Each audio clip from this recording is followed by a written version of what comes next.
Hello students, बच्चों previous class के अंदर लाइसोसोम जो टॉपिक था उसको स्टार्ट किया था और उसमें ये बताया था कि जो लाइसोसोम है उसके चारों ओर सिंगल मेम्ब्रेन यानी उसके चारों ओर एकल झिल्ली का आवरण मिलता है।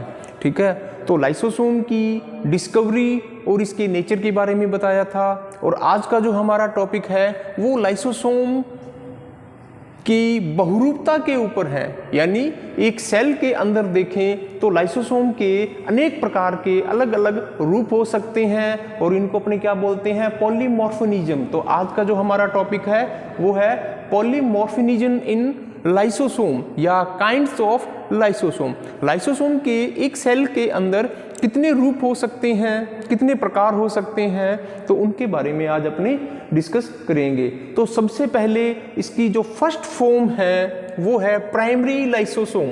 इसको बोलते हैं प्राथमिक प्रकार के लाइसोसोम्स। बच्चों ये एक सेल के अंदर सबसे पहले बनने वाले लाइसोसोम हैं और वास्तव में ये क्या करते हैं, इनके अंदर जो एंजाइम्स हैं वे संग्रहित रहते हैं। यानी इनका काम क्या है, स्टोरेज ऑफ एंजाइम्स।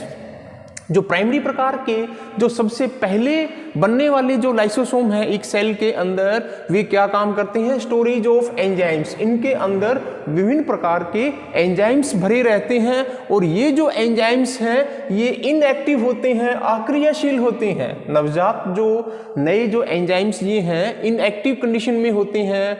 और प्राथमिक प्रकार के जो लाइसोसोम हैं इनका जो ओरिजिन है वो गोल्जी बॉडी से होता है। गोल्जी बॉडी से इनकी उत्पत्ति होती है।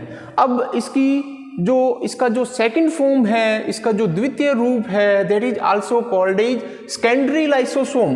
द्वितीयक लाइसोसोम बोलते हैं इनको, फैगोसोम्स भी बोलते हैं, इनको हेट्रोफैगोसोम्स भी बोलते हैं, इनको डाइजेस्टिव वैक्यूल्स भी बोलते हैं। डाइजेस्टिव वैक्यूल्स भी बोलते हैं। बच्चों एक सेल के अंदर जो सेकेंडरी लाइसोसोम है या फैगोसोम है, इनकी उत्पत्ति कैसे होती है, इनका निर्माण कैसे होता है, तो यहां पर अपने देखते हैं कि प्राइमरी लाइसोसोम एक सेल के अंदर सबसे पहले बनने वाले लाइसोसोम हैं जिनके भीतर विभिन्न प्रकार के एंजाइम्स भरे रहते हैं जो इनएक्टिव या अक्रियाशील होते हैं और इनकी जो उत्पत्ति है वो गोल्जी बॉडी से होती है। अब प्राइमरी लाइसोसोम और फूड, आपको मालूम है कि जो सेल के चारों ओर सेल मेम्ब्रेन होती है, जैसे ही भोजन के कण या फूड मटेरियल सेल मेम्ब्रेन के साथ अटैच होता है तो वो क्या है, ऐसे इन्वर्टेड होकर फूड मटेरियल के चारों ओर से उसको कवर कर लेती है। ठीक है, तो प्राइमरी लाइसोसोम और फूड मटेरियल दोनों आपस में मिलकर सेकेंडरी लाइसोसोम का निर्माण करते हैं। प्लाज्मा मेम्ब्रेन के द्वारा फूड को कवर किया हुआ इसको बोलते हैं फूड पार्टिकल्स और प्राइमरी लाइसोसोम आपस में जुड़कर क्या काम करते हैं, सेकेंडरी लाइसोसोम का निर्माण कर देते हैं। और अब सेकेंडरी लाइसोसोम में क्या है, फूड के साथ क्या है, प्राइमरी लाइसोसोम के अंदर क्या है, विभिन्न प्रकार के एंजाइम्स। अब ये जो एंजाइम्स हैं ये क्या है, एक्टिव हो जाएंगे, सक्रिय हो जाएंगे और बाहर से जो ये फूड है, बाहर से आया जो फूड है, अब इसका क्या होगा, डाइजेशन स्टार्ट हो जाएगा, पाचन की प्रक्रिया स्टार्ट हो जाएगी और धीरे धीरे जो सेकेंडरी लाइसोसोम है वे क्या करेंगे, फूड को पूरी तरह से पाचित कर देंगे यानी हाइड्रोलाइसिस कर देंगे। तो ये था सेकेंडरी लाइसोसोम, फैगोसोम्स और डाइजेस्टिव वैक्यूल्स, यानी ऐसी वैक्यूल्स जो फूड को डाइजेस्टिव करने की क्षमता रखती हो। अब लाइसोसोम की जो तीसरी टाइप है, तीसरी फॉर्म है वो है रेजिडुअल बॉडी। इसको बोलते हैं अवशिष्ट पिंड। बच्चों ये कोई जरूरी नहीं है कि एक सेल के अंदर जो लाइसोसोम है वो कंप्लीटली फूड को डाइजेस्ट कर सके, पूरे का पूरा भोजन वो है पाचन करने में असक्षम है, पूरे के पूरे भोजन को वो डाइजेस्ट नहीं कर सकता।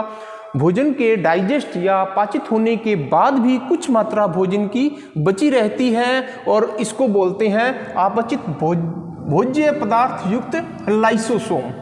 जो फूड्स बचा रहता है उसको बोलते हैं अवशिष्ट पिंड या रेसिडुअल बॉडी या अपचित भोज्य पदार्थ युक्त लाइसोसोम। बच्चों, सबसे जो आखिरी इसकी फॉर्म है वो है ऑटोफेजिक वैक्यूल्स, या इसको बोलते हैं ऑटोलाइसोसोम, या इसको बोलते हैं स्वतः भक्षी। ये एक स्पेशल प्रकार की फॉर्म ऑफ लाइसोसोम है। ये क्या करती है, जैसा नाम से ही क्लियर है कि ये जो लाइसोसोम है स्वतः भक्षी, ऑटोफेजिक, ये ऑटोलाइसिस करने का काम करती हैं, खुद ही क्या करती हैं, जो स्पेशल टाइप के जो ऑर्गेनेल्स हैं जैसे एंडोप्लाज्मिक रेटिकुलम, जैसे माइटोकॉन्ड्रिया, इनको ये क्या करती हैं, डाइजेस्टिव कर देती हैं। और ऐसी कंडीशन कब पैदा होती हैं, जब अपने अनशन में होते हैं, अनशन काल में होते हैं, या अपने जब फास्ट रखते हैं, जो भूखी सेल्स होती हैं, उस समय क्या होता है कि जो ऑटोफेजिक वैक्यूल्स हैं या ऑटोलाइसोसोम है, ये क्या करते हैं, ये जो ऑर्गेनेल्स हैं, कोशिकांग हैं, जैसे एंडोप्लाज्मिक रेटिकुलम, जैसे माइटोकॉन्ड्रिया, इनको ही पाचित करने का काम कर देती हैं। तो इस प्रकार जो लाइसोसोम 4 मुख्य स्वरूप में मिलता है। पॉलीमॉर्फिनिज्म इन लाइसोसोम, बहुरूपता देखें तो फर्स्ट इसकी जो फॉर्म है वो है प्राइमरी लाइसोसोम। सेकंड जो फॉर्म है वो है सेकेंडरी लाइसोसोम, इसके कॉमन नेम है फैगोसोम, डाइजेस्टिव वैक्यूल्स, हेट्रोफैगोसोम। और थर्ड जो इसका स्वरूप है वो है रेसिडुअल बॉडी, जिसको अवशिष्ट पिंड भी बोलते हैं। और जो फोर्थ है, आखिरी जो स्वरूप इसका है वो है ऑटोफेजिक वैक्यूल या ऑटोलाइसोसोम भी इसको बोलते हैं। तो इस प्रकार एक लाइसोसोम के अंदर बहुरूपता मिलती है। बच्चों, नेक्स्ट क्लास के अंदर अपने फंक्शन ऑफ लाइसोसोम के बारे में पढ़ेंगे।